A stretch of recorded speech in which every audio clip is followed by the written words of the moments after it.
Hey listeners, this is your host Brian Almeida. I have a special announcement before we get started on this week's solo episode. I'm going to be offering a handful of my guests what I want to call a 15-minute discoverable call.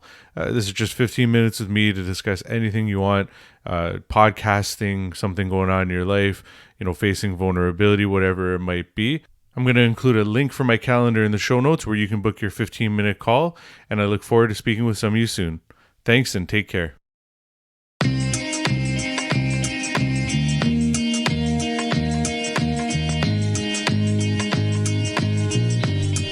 Welcome to the Vulnerable Podcast. I'm your host, Brian Almeida.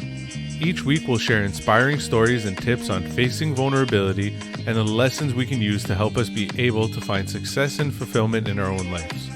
With each episode, we hope to impact one listener, and if anything you've heard has impacted you, we'd appreciate you sharing it on social. Thank you for listening. Now let's get vulnerable. This is episode 7 of RelatABLE Thursdays. Hey listeners, welcome back for episode 7 of RelatABLE Thursdays. I just want to thank you first off for coming back to listen to these every Thursday when I'm already giving you an episode on Tuesdays. Just appreciate all the support so far. So this week I want to talk about facing and challenging societal norms. I think for most of us around my age, I'm in my mid-30s right now, we're sort of coming to this realization that what society tells us to do may not be the way that we want to live our lives, or may not be what the norm is anymore. And even if you're younger or older, I still think this subject is relatable to everybody, simply because I think a lot of us have sort of gotten stuck in these definitions. To get into my personal story, I mean, the biggest societal norm I feel that's out there is the whole, go to school, get a good job, get married, buy a house, build a family, work, retire, which I don't, now when I look at it, I think it's kind of silly. But to be honest with you, that's sort of how my sort of trajectory went. I went to school, I went to college right after high school, jumped right in, just like most of us do, which looking back may not have been the right way to go about it. But anyways, went to school, got a business diploma. Shortly after graduating, I met my now wife. We were together for about a year and a half, got married. And about 2 weeks after we got married, we closed on our first house. So right there is just showing you sort of that pattern that we followed. And then it's just sort of continued in terms of, we had that first house, we sold it, made a little bit of money on the equity, bought another house, did that again a third time. And now we're in our third home in my mid-30s, which, don't get me wrong, I'm very proud of. But I think it was society that sort of told me, the first house was a townhouse, and then it was like detached, and then a bigger detached. And it was just this thing of like, that's what I've seen my parents do. That's what I've seen people do. So that's what I need to do. And I think it's just also, for me, that's what success felt like, was, get a good job, which I still haven't found my dream career necessarily, but, I was trying to work my way up the corporate ladder for most of those years. And then again, just building that sort of equity or building up in houses and so on. And I think even just in terms of the way that I define success was sort of what society told me, which was to have the bigger house, to have the nice car, to have the good job, to have the high salary, all these sort of things that we've seen going on for years and years and years. And a lot of it obviously is derived from what we've seen our parents do and generations before them. And again, not that there's anything wrong with that, but I think that because we're so used to seeing that pattern, that's why we've all sort of gone down that path and started, really trying to stay within that bubble, for lack of a better way of putting it. And it wasn't until recently, within the last maybe 2 to 3 years, that I've started to challenge that idea, that I've started to think differently. And for some of us, we may never get there. And for some of us, it may be comfortable to just stay with what society tells us. And again, there's nothing wrong with that. But for me, it just started to get uncomfortable and started not to feel right, because I was focusing more on things than I was on myself or my relationships. Because again, what you see on social media, even, you see all these things that make you feel like to be successful, you have to show some sort of wealth or whatever. And now my mindset is more about fulfillment. And just even this week, listening to another podcast, I heard somebody say that their idea of success was having fulfillment. And my buddy Scott Birdie likes to say that happiness equals success, not the other way around. right? So whereas a lot of people look at when I'm successful, I'll be happy, right? So again, I think we all have to sort of come up with our own definitions of how we want to live our lives rather than just following the definitions of what society tells us, even what education tells us. I think a lot of the reason that we're sort of believe these things is because, part of society is going to school, and that school system hasn't really changed for many years. And so we're just constantly bombarded by these ideas that society wants us to believe. So I don't know about you guys, and if you've been challenged by this yourself in your own life, or even if somebody around you maybe has been challenged by it. But I want to sort of, I guess, get into what's helped me get over it or get past it. To begin, I would say, for me, it was reading books that were sort of different from what I would usually read. Stuff on the brain, stuff on meditation, mindfulness. Even the biggest book I would say that changed my life was The Monk Who Sold His Ferrari, which really challenges societal norms. I mean, just in the title, I think you kind of get the idea, but essentially it was about a lawyer who was super successful, had enormous amounts of wealth, had a Ferrari, obviously, and he had a heart attack in the court one day, survived it, and after he survived it, sold all his sort of material things and went and traveled to India, into the Himalayas, was met by a monk, and then went and became a monk himself for a period of time, and then came back to tell the story to another successful lawyer that was sort of his mentee. And that was the first time, I think, for me, that my mind started to shift. And your mindset, I think, is where you need to start.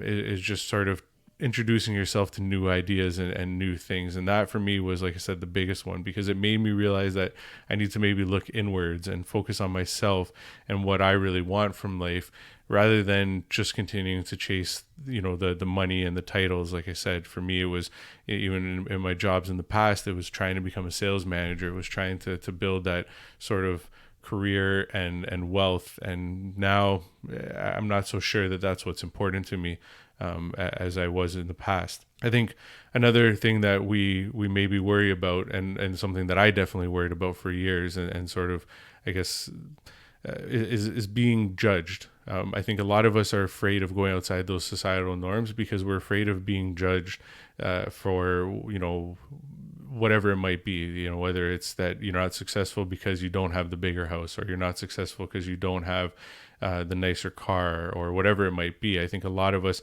worry about that if we do something different, that the world's going to judge us. And I can tell you right now that probably 90%, if not 100% of people probably won't care what you do. It's more about doing it for yourself, right? And it's not going to be easy, because again, with society sort of having this idea of what these norms are, what success is, and what living a good life is, you're definitely going to stand out. But I wouldn't worry so much about that. Like I said, worry more about you, right? And also, I think that it's just important to maybe look at, even, I guess, look at like people from your past, if that makes sense. Look at sort of the people that have followed that pattern of, going to school, getting married, having a good job, buying a home, work, retire, and see, and maybe even talk to them and find out, like, are they even, sort of believing that was the right way to go about it? Are they fulfilled from that? Because again, I think, as I mentioned a few minutes ago, I think a lot of us focus more on success and more on building things and having things and material things than we do necessarily on fulfillment. And I think that that's something that if all of us were to really look at a little bit more, we'd start to maybe, I guess, we'd start to live our lives a little differently, is the best way to put it. For me, fulfillment has become a big part of my life over the last year or so. When I first got let go from my job about 3 years ago, when this whole sort of shift started to happen, the initial thought wasn't, to start looking within and start figuring out who I was. The initial thought was, get another job and go back to work. But as I've sort of grown and looked inwards, what I've realized, like I said, in the past year or so, is how important fulfillment is. And I think that we get fulfillment from things like, the people that we surround ourselves with, from getting uncomfortable. So again, challenging societal norms is part of getting uncomfortable, because you're doing things that most people may not agree with or support you on, right? And then, things like I said, I read about meditation, but I also started meditating. I started, and I don't know that meditation isn't a societal norm, at least nowadays. I think it's starting to shift, but that's another sort of tangent that I could go on. But the point is, I started to introduce things that were making me sort of contemplate my own life and making me look inwards rather than just getting sort of I guess stuck on Netflix or whatever other distraction might be out there. And trust me, there is a ton of them. And like I said, some of those distractions like social media will sort of feed that idea that there's, a way to be normal, or there's a way that society tells you that you should live your life. So, I think that at the end of the day, it's like I said, you have to define a lot of things for yourself. To sum it all up, I think that, it's easy to sort of follow that societal norm. It's easy to get trapped in that, but you really have to think for yourself. You really have to sort of define what success is for you. Not just take what the general definition of success is. You have to sort of realize that, society might tell you that to be smart, you have to, get a degree. You might have to, have a good, bigger house with a lot of equity on it, or whatever the case might be. But you have to, again, define what's smart for you, or what you believe smart is, or what you believe intelligence is. Because if you just sort of base it on what your comparison to other people is, you're probably not going to end up being too happy with your own life. And lastly, like I said, don't worry about the judgment so much. Don't worry about what people are going to think, what people are going to say. I can tell you right now that at first, sure, that there was definitely questions that were asked for me and stuff, but now I see like people starting to shift in terms of seeing what growth I've had, and either starting to commend me for taking the chance and gaining that growth, or they're actually like asking like what I did so that they can maybe start doing it too. So it's stop worrying so much about being judged and start working on it, because then you might be surprised by the end result, I guess.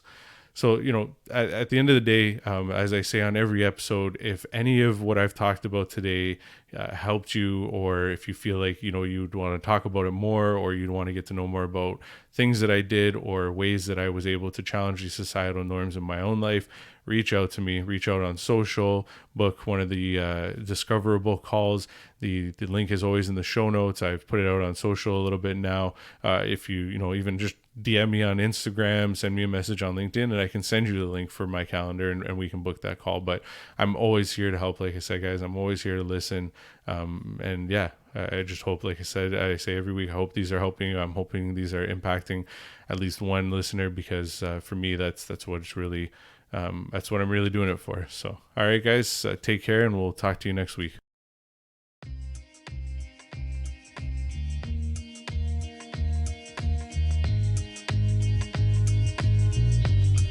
Thank you for listening. If you enjoyed the podcast, please subscribe and follow the podcast on Instagram at vulnerable.podcast, or on Facebook and LinkedIn. You can also follow me, Brian Almeida, by searching my name on all platforms. If the podcast has impacted you in any way, I would also greatly appreciate a review. Lastly, if you know anyone with a great story of going from struggle to success, I would love to have them on. Thank you, and see you next week.